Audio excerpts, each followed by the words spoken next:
Welcome sa Tinig ng Bayan! Boses ng masa para sa masa! Kung gusto mong marinig ang totoo, like, share at subscribe ka na! Magandang araw mga katinig ng bayan!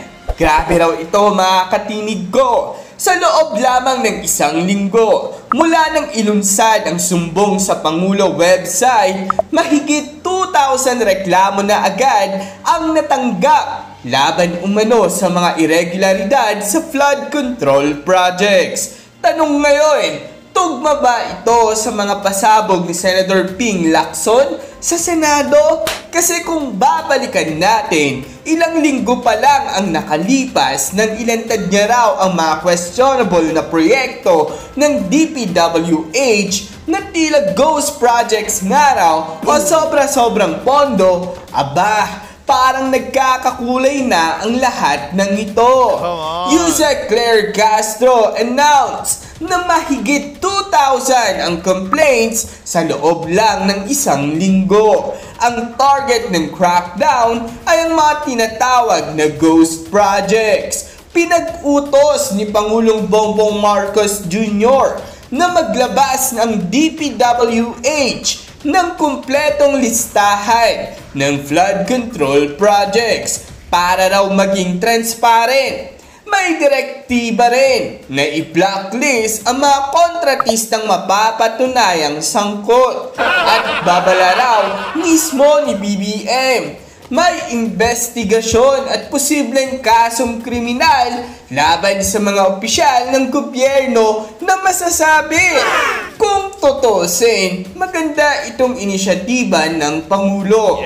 Kasi sino ba naman ang ayaw na masugpo ang korupsyon sa mga proyektong pang-infra, lalo na sa flood control, na pondo ay bilyon-bilyon. Pero pansinin natin mga katinig ko, kung walang pasabog si Senator Ping Lacson, aabot kaya agad sa ganitong level ang atensyon ng publiko at mismong palasyo? Kasi mismong si Lacson, binanggit na niya sa privilege speech niya yung mga coordinates at codes ng mga ghost projects nga raw. Kaya itong website para bang naging confirmation tool lang na mga siniwalat niya raw. Flood control projects na may budget pero wala sa actual na site. Mga kontratista na may kasabwat umano raw sa loob ng DPWH. Code words at hati-hatian sa pondo. Mr. President, my distinguished colleagues, I rise on a matter of personal and collective privilege to uncover schemes surrounding a systemic problem in our country, one that submerges our nation not just in floodwaters, but in depths of corruption. In the course of our research and investigation, we encountered several words. Their meanings we could not find in the dictionary. So, we looked somewhere else. Alas, we found them in the corruptionary. We have a saying, a leaky roof today is a ruined home tomorrow. Thankfully, President Bongbong Marcos himself has taken decisive steps to plug the leaky roof as a determined follow-through on his striking rebuke and appeal to conscience with his resounding admonition, mahiya naman kayo. Wasting no time after his stern warning during the last SONA against those who misuse public funds, Malacanang established and launched the Sumbong sa Pangulo website last week. I commend and sincerely thank the President for this open source website. Not only does it open the public a direct line to the President to report anomalous flood control projects in their midst, but in my case, including that of my staff, the website makes our investigative work a lot easier.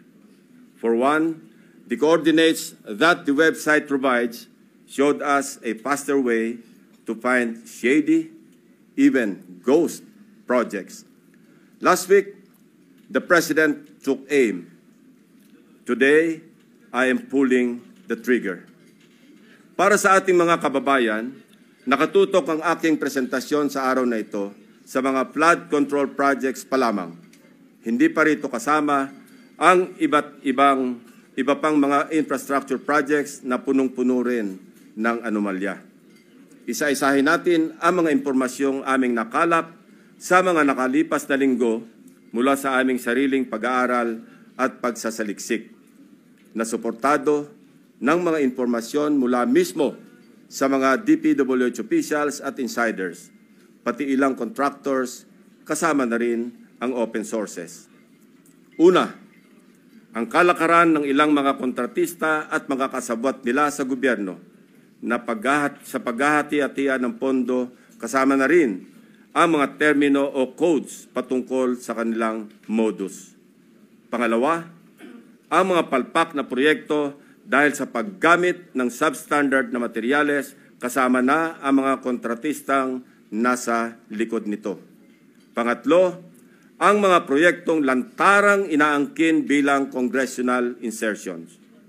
Pangapat, ang patuloy na pagbaha sa iba't ibang lugar na narating namin kahit taon-taon ay paulit-ulit na binubuhusan ng bilyon-bilyong pondo.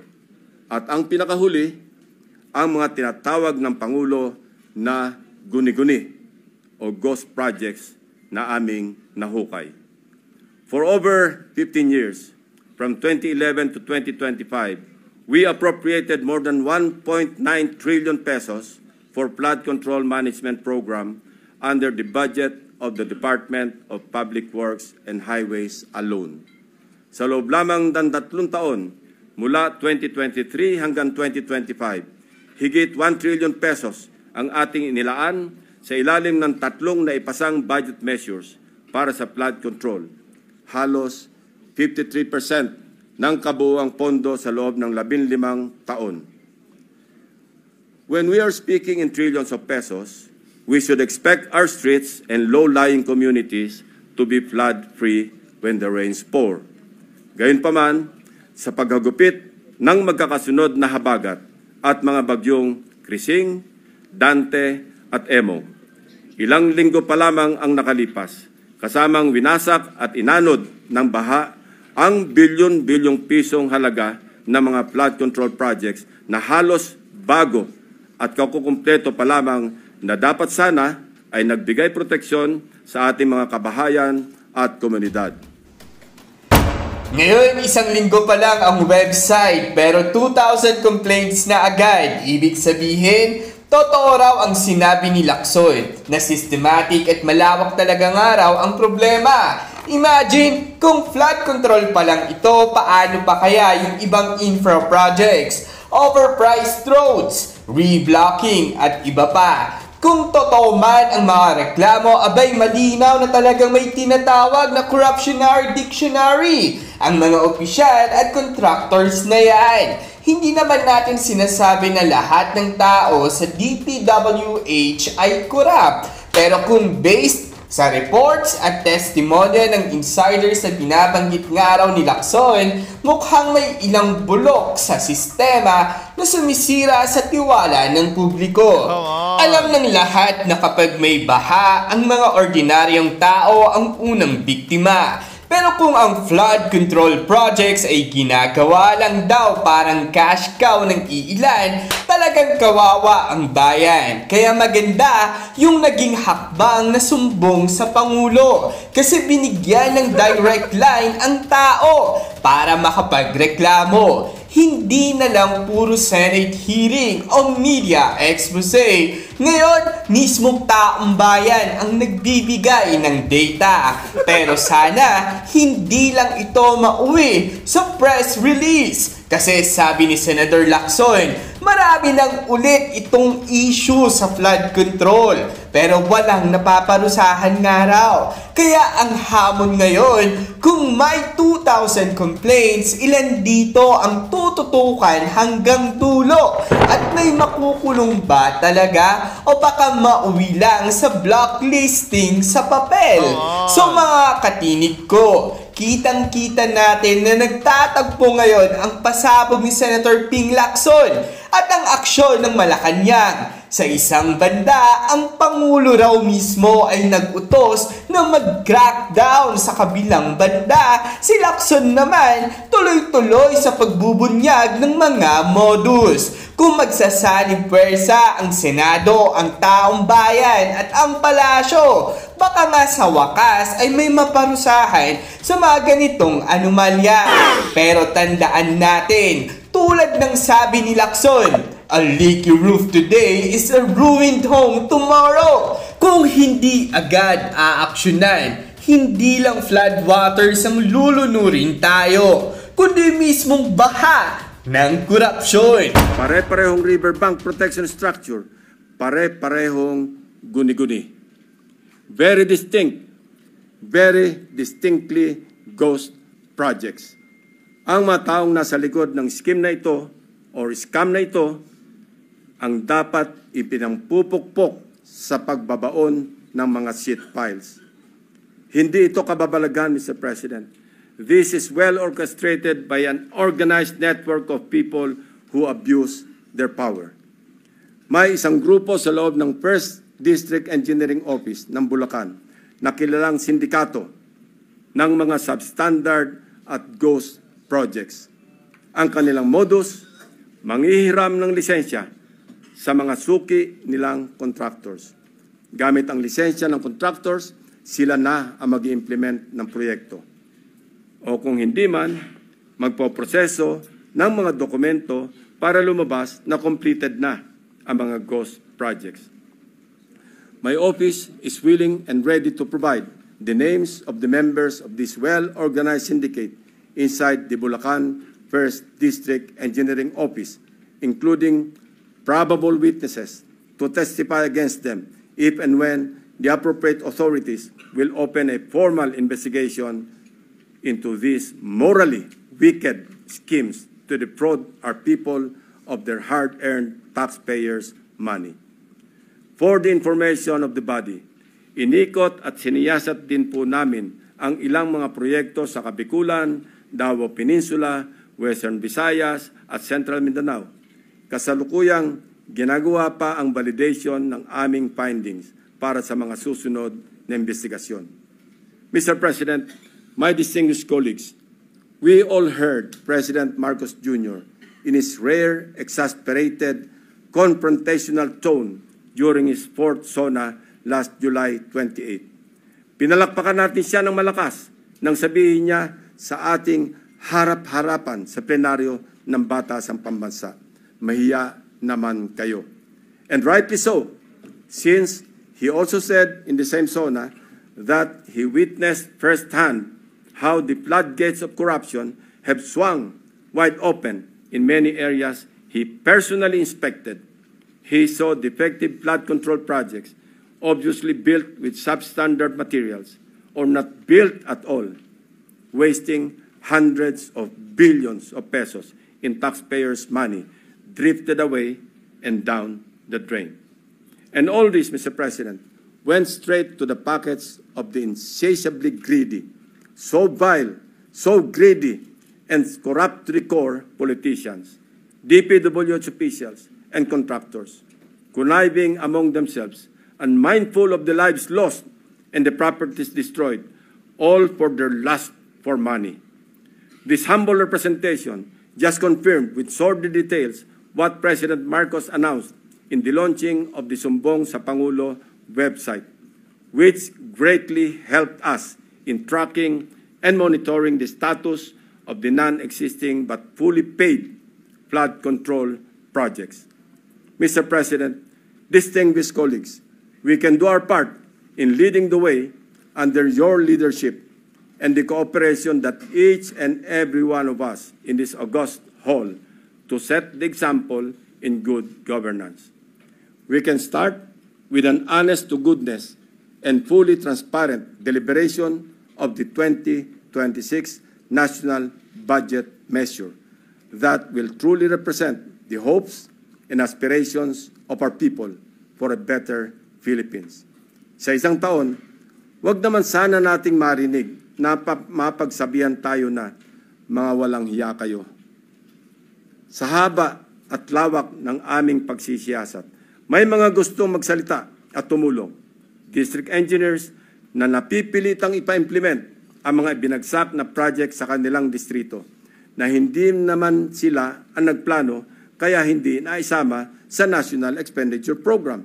Subalit, dahil nagmula sa mga insertions ng mga tinaguriang funders sa Kongreso, mga contractors na kapit sa patalim dahil sa bulok na sistema ng talamak na lagayan, tali ang mga kamay dahil sa kanilang pakikisama na kasalalay ang kanilang hanap buhay. At higit sa lahat, mga taong bayan na nais ipaabot ang kanilang hinaing. Madami din sa mga nakausap namin ang handang pangalanan ang mga tiwaling opisyal ng gobyerno na tunay na nasa likod ng mga milagro sa flood control. Ang halos nagkakaisang tanong nila na mahirap kong saguting mag-isa. Sagot ba ninyo ang kaligtasan namin at sigurado bang tuloy-tuloy ang laban hanggang sa dulo o habang mainit lamang ang issue na ito? When few good officials or regretful men are willing to speak truth to power, they must be heard.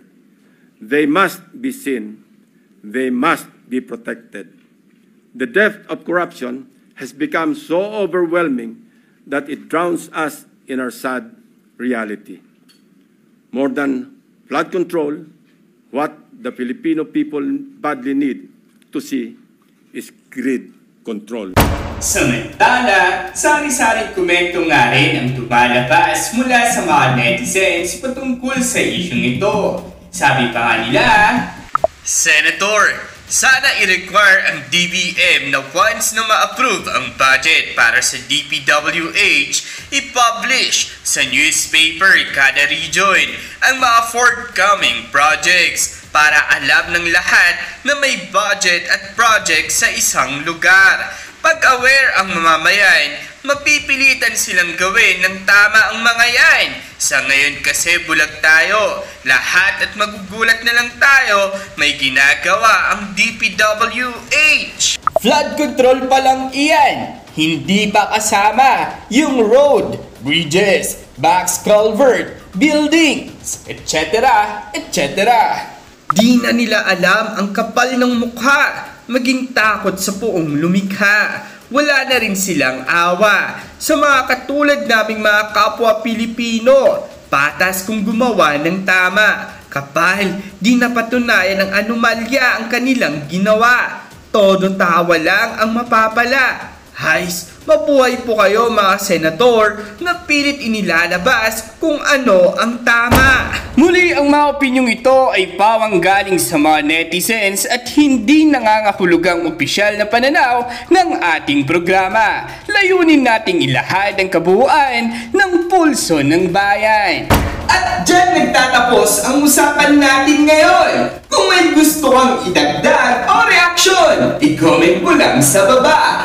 Boses mo'y mahalaga. Huwag kalimutang i-like, share, at subscribe para sama-sama nating palakasin ang tinig ng bayan. Hanggang sa susunod, tandaan, ang may alam, may laban! Awesome!